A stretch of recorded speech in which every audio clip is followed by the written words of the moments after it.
Hi, JamesAnimalHarrison. I'm back with Thursday Thoughts, and I'm doing something that I never do. Right now, I can actually see myself from the phone camera because I've got it reversed, and I normally don't do that. So if the words look backwards, now you know why.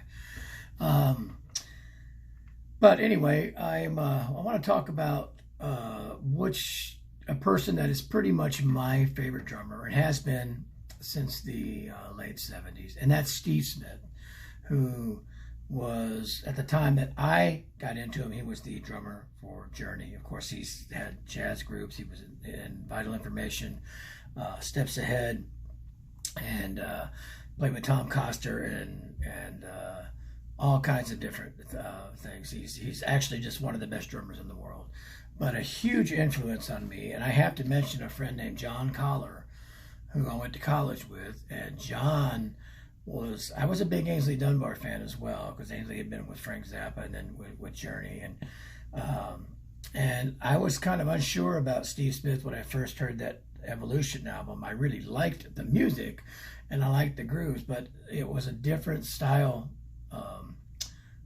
from what I had heard with Ainsley Dunbar. But John said, "Man, then just listen to him more," and everything. And I did, and then I think he was the one who told me about an album by Jean-Luc Ponty called Enigmatic Ocean.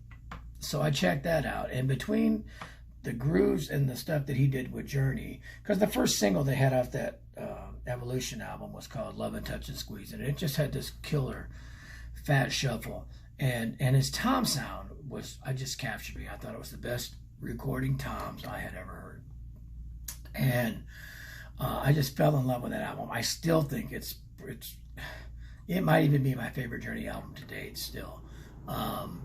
Steve is an air conditioner just kicked on if you hear noise. And the playing he did, there was just a slight left turn. It still had the 2 and 4 and a lot of that, but you could hear some little subtleties in the ghost notes. And like he would go to the ride cymbal and be playing the bell on the quarter notes, and you'd hear these under 8 notes on the hi-hat and ghost notes, and no matter what he did, and no matter how busy he got with Journey, it still sounded really fat and open no matter what he played. And I was just impressed and blown away by that. And then I checked out Enigmatic Ocean by Jean-Luc Ponty, and I had never heard drumming like that. I should say I had heard drumming like that, but not recorded in such a way that it resonated with me, and I was able to tune in on a lot of what he was doing. And I had heard the fusion drummers and Mahavishnu Orchestra, and I was into a band called Matrix back in the 70s, and I had heard all that, and even some of the Tony Williams stuff that was After Miles and whatnot, and some of that fusion type thing, some of the Lenny White stuff, and it was all great and everything. But something about the Steve Smith, that it still had that rock sound. It made it to where I could dial in and hear with a clarity of everything that he was doing. And I just could not get enough of the drumming that he did. Another one of my favorite albums he did is called TC by Tom Coster. I think it's Tom Coster's first solo album. And actually Randy Jackson is playing bass on it. Again, just incredible sounds.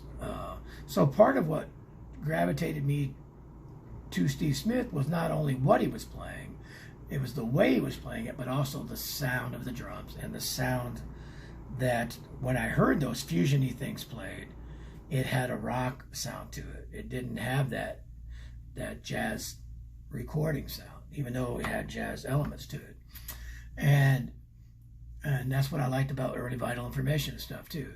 Now, over time, Steve's playing has changed once he was with Journey, and I actually saw him on tour with Journey a couple of years ago, and I think it was amazing, but he didn't hit the drums the same way. It's a different feel and everything like that, but it's just evolved. I mean, it's 30 years, 40 years down the road, so of course things are going to change.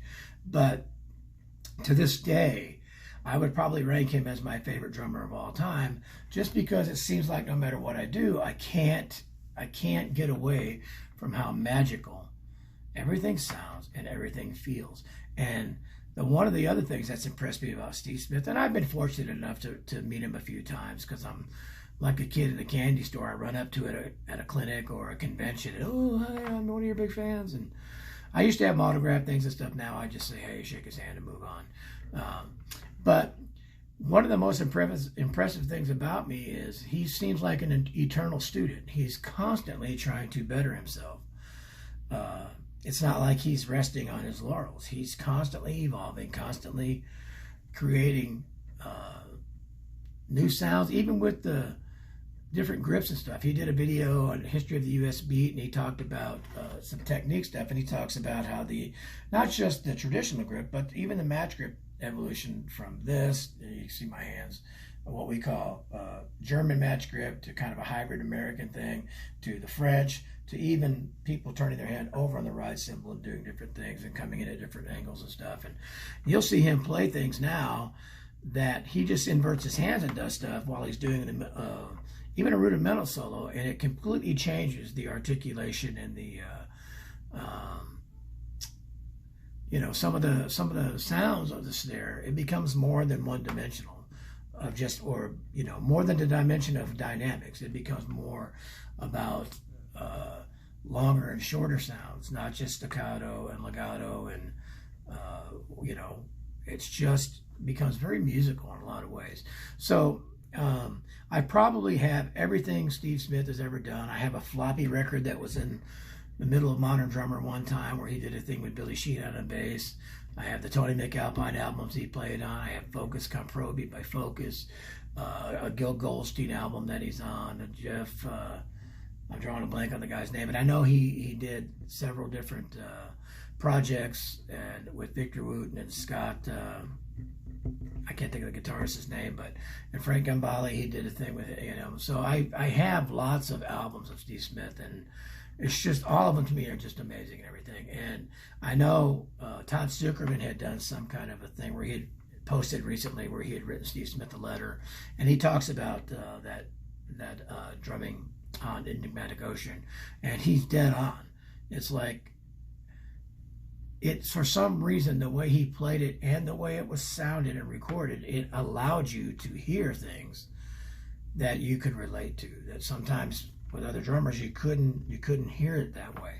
So anyway, I'm not in front of my house right now or in my drum room, but no, there's a picture of Steve Smith on the wall, an autograph picture up there, and I have an autograph poster and all kinds of things.